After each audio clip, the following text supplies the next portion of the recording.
Jubilito TV Official. So yun. Inyo sa mga kabagis, this is Jubilito TV Official at eto na naman po muli ang isang edisyon ng ating reaction video mga kalingap at kabagis, no? Pero bago po lahat, syempre po, mega love shoutout muna kay Val Santos Matubang, kay Ate Edna Vlogs, kay Kalingap Rap, kay Ruel of Malalag, Kalingap Netizens, Kalingap Subscribers, Kalingap Supporters, at lalong-lalo na po ang ating mga Kalingap Partners, no? Mega love shoutout po sa inyong lahat. So ito na mga kalingap at kabagis, no? For today's reaction video, gawalan po natin ang reaction at muli po pagbibigay ng opinion. Actually, supposed to be hindi na po natin gagawa ng reaction, pero ito na po, no, mga kalingap at kabagis, ang pinaka-last na reaction, pagtalima sa panawagan ni Kuya Val Santos Matubang na wag na pong gawa ng reaction. Pero ito na po yung pinakahuli dahil bibigyan lang natin ng reaction yung pong naging pagpunta ni Kuya Val Santos Matubang dito po sa pamilya ni E. Ayan, huwag na natin banggitin yung pangalan dahil alam ko naman po sa mga viewers ay alam nyo na rin po ang aking tinutukoy, no? So, just to give you a recap mga kalingap at kabagis, no? Kasi si Ginoong Salcedo, sinasabi niya na bakit daw po nagsama pa ng barangay itong si Kuya Val Santos Matubang dito po sa pagpunta sa bahay po ng pamilya nila E. Ang ganang sa akin lamang Ginoong Salcedo ay tama lamang po yung ginawa ni Kuya Val Santos Matubang, no? Para po unang-una sa lahat, hindi naman po alam ni Kuya Val Santos Matubang yung lugar. Hindi niya naman po alam yung mga taong nandoon na nakapalibot po, no, sa lugar na iyon. Kaya parang pinaka-respeto po, no, sa namumuno sa barangay ay dapat po makipag-koordinasyon po tayo. Lalong-lalo na po ang pag-uusapan ay medyo maselan dahil nga po involved po dito ang Team Kalingap and at the same time po ay ito pong pamilya nila E.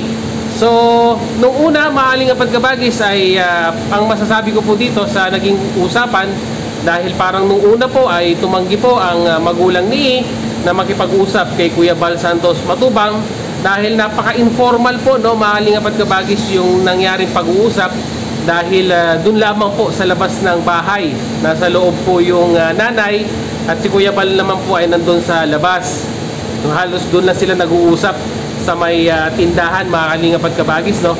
Kaya masasabi po natin napaka-informal dahil ganun po yung sistema ng pag-uusap.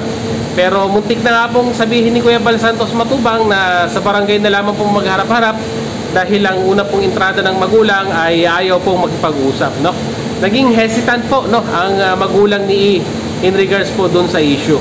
Ang tinatanong lamang po ni Kuya Val Santos Matubang ay kung may katotohanan nga daw po na ito pong si Kalingap Rap ay hindi po nakapagbigay.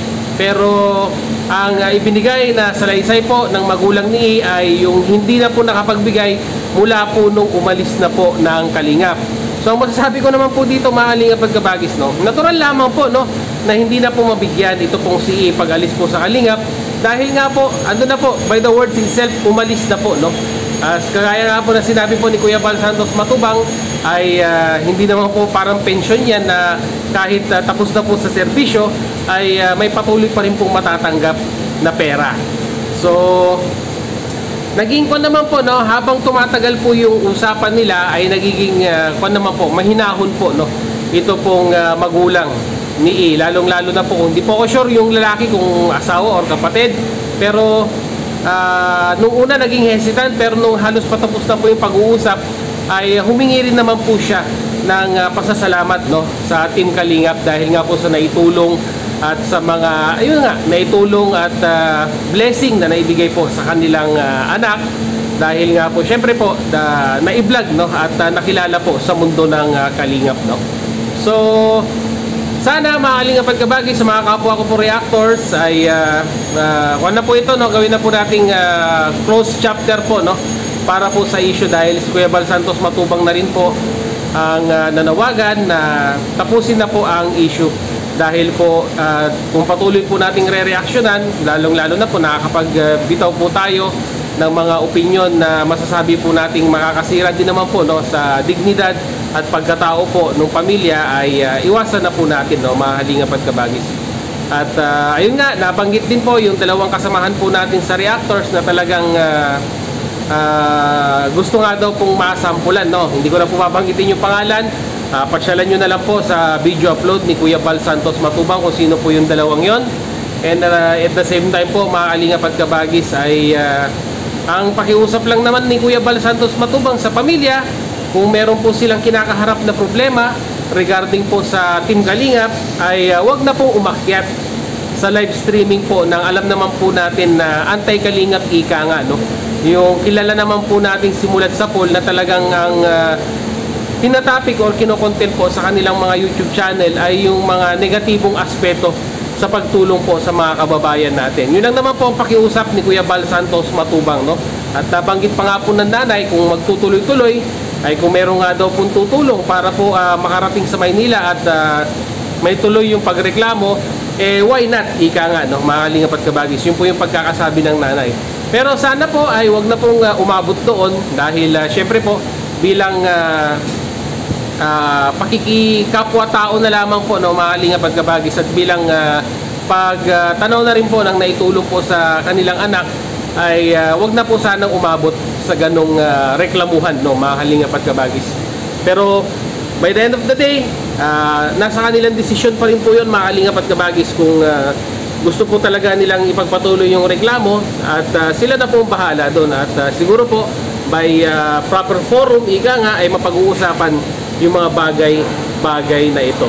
So yun lang, mga kalingap at kabagis. All in all, nakapag-usap naman, no, mga kalingap at kabagis, nakapag-usap naman si Kuya Bal Santos Matubang sa kanilang pamilya, sa pamilya po ni sa nanay.